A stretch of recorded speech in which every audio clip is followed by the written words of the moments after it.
Hey everyone, welcome back to the channel. Today we're diving into something every real estate investor needs to understand: the current state of the economy and how it impacts your investments. Now, I know economic talk can sound like a bunch of fancy words thrown around on the news, but today we're breaking it down into a real simple way. If you're a new investor or you've got a few properties under your belt and want to grow, this is the information that will help you make smart moves in 2025. I'm also going to discuss how to become a recession-proof investor. So grab your coffee, hit that like button, and let's get into it.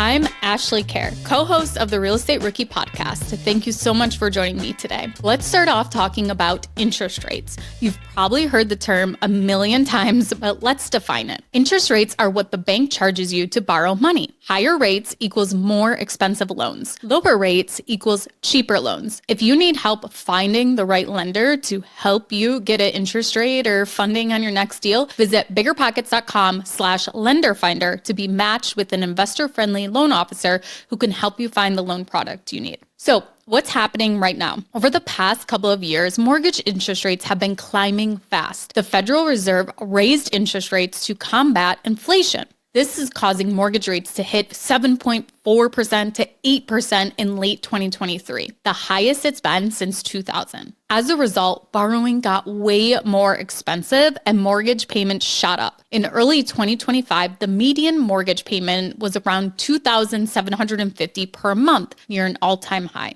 Now, here's where things get interesting. Rates have been volatile. After hitting those highs, they dropped back into the 6% range in late 2024 as inflation started to cool off. And what happened? Mortgage applications surged by 20% in 1 week, and refinance applications jumped 37%. That tells us one thing: buyers and investors are watching rates closely. When rates dip, activity jumps. So why should you care? If you're looking to buy a rental property, just a 1% change in interest rates could be the difference between cash flowing and barely breaking even. Fewer deals make sense when borrowing at 7% or higher. Some investors are putting more money down, negotiating better prices, or waiting for dips before locking in a loan. The key takeaway here: don't do a deal that only works if rates drop. Deals are harder to find than a couple years ago, but that's what is going to weed out the serious investors from the hobby investors. Don't do a deal just to do a deal or to increase your property count. Don't be a deal playa. No need for notches on the belt unless it's a quality deal that pencils out now with the current interest rate you would get on the property. In 2022, some investors got stuck when they took on short-term debt when interest rates were low, but by the time they finished their project, rates had drastically increased. Their short-term debt was due in full, and if they refinanced into a loan product with current rates,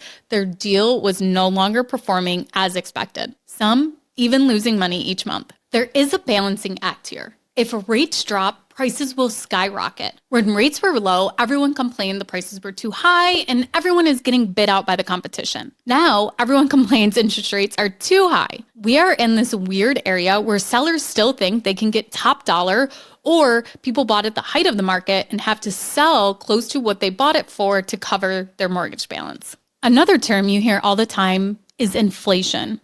Simply put, inflation is when prices go up over time. Everything from gas to groceries to, yep, you guessed it, housing. In 2022, inflation hit a 40-year high at 9.1%, making everything more expensive. The good news: inflation has cooled to about 3% in early 2025, which is much closer to the Fed's target. Why does this matter to real estate investors? Rents usually rise with inflation, making real estate a good hedge against it. Your rental income can increase while your mortgage stays fixed, but expenses are rising too. Property taxes, insurance, and maintenance costs are up. Insurance costs have skyrocketed, especially in high-risk areas. Wages are rising, which helps tenants afford rent, but also makes hiring contractors more expensive. Expect to pay more for labor when rehabbing a property. This isn't always the case for everyone. Not all wages increase with inflation or keep up with the inflation. So this can be a concern if a tenant can't afford to pay their rent each month due to their other cost of living expenses like food and utilities rising. Then there's GDP.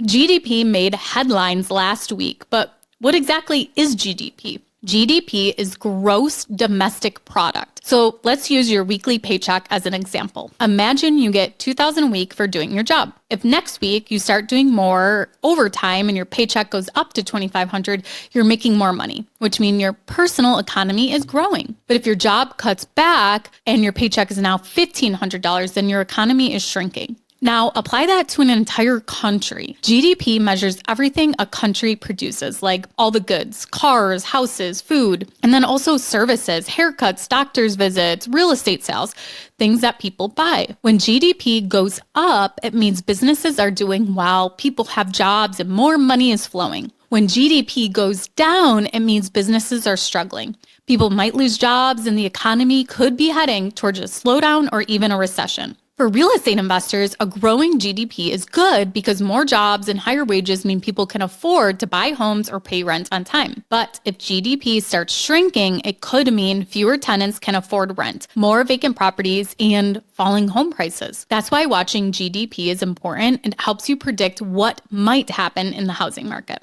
The Atlanta Fed GDP tracker is indicating a negative GDP growth for Q1 of 2025. The Atlanta Fed GDP tracker is an economic tool called GDPNow.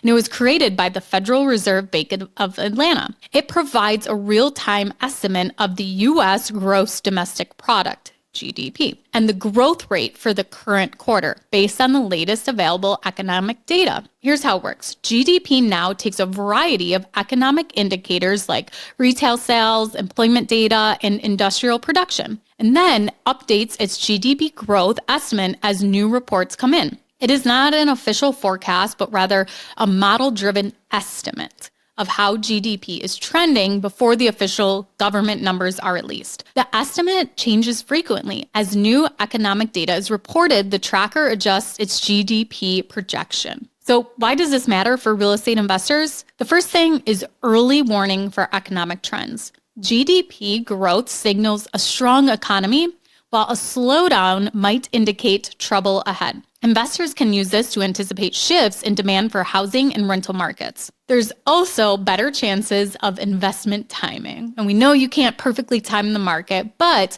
if GDPNow suggests slowing growth or a recession, investors might hold off on purchasing high-risk properties or focus on recession-resistant investments like affordable housing. Next is mortgage rate implications. A slowing economy could lead to lower interest rates, which could improve borrowing conditions for investors. Also, rental market stability. Strong GDP growth means more jobs and higher wages, which helps keep tenants employed and able to pay rent. By tracking GDPNow, real estate investors can stay ahead of economic changes and adjust their strategies accordingly. Okay, so now we're going to talk about how to protect your investments to stay recession-proof and to even survive a recession. Recessions are part of the economic cycle, and smart investors know how to prepare. But how do you know if a recession is coming? Here are some key indicators. GDP slowdown. If economic growth slows too much, it can trigger a recession. The next is rising unemployment.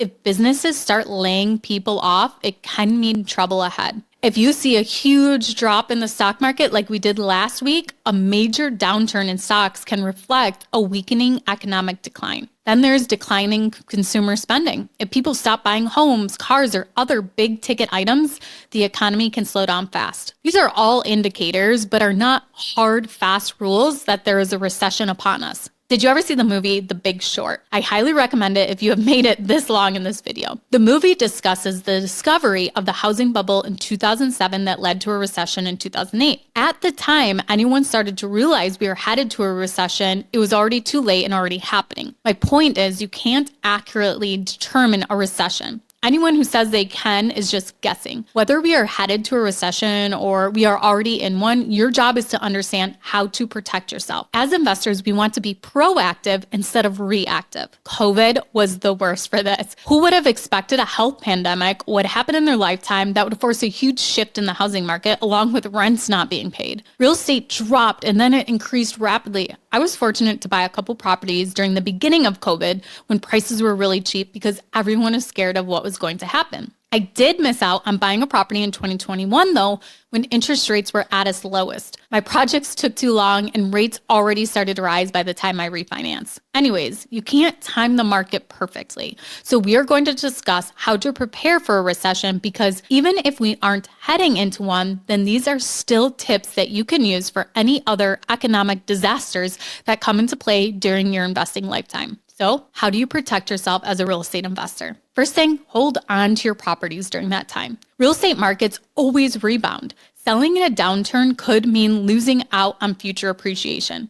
If you look at the value of a property over the course of 15 or 20 years, it continuously goes up. Well, if you properly maintained it, but even still then, the value of the land has probably still greatly increased. Second, beef up your reserves. Keep extra cash on hand for maintenance, vacancies, or unexpected expenses. A good rule of thumb is at least 6 months of reserves per property. This should be kept in a separate account from your actual life savings. This isn't the same money that's to be used for your kids' college, their braces, or family vacations. This is money specifically set aside for your property. When you sell your property, that is money back into your pocket. You can keep it in an interest-bearing account. I use Baseline, where you can find a decent interest rate compared to most local banks. Next, don't over-leverage yourself. Avoid excessive debt. Keep your loan-to-value ratios at a safe level so you aren't drowning in payments if rents drop. This is something you should be doing all the time. You should never be maxing out your debt. Yes, obtaining properties with 100% financing can be a great way to get into a deal. But if you do this on all your properties and the market drops and all of a sudden you need to offload one because tenants aren't paying or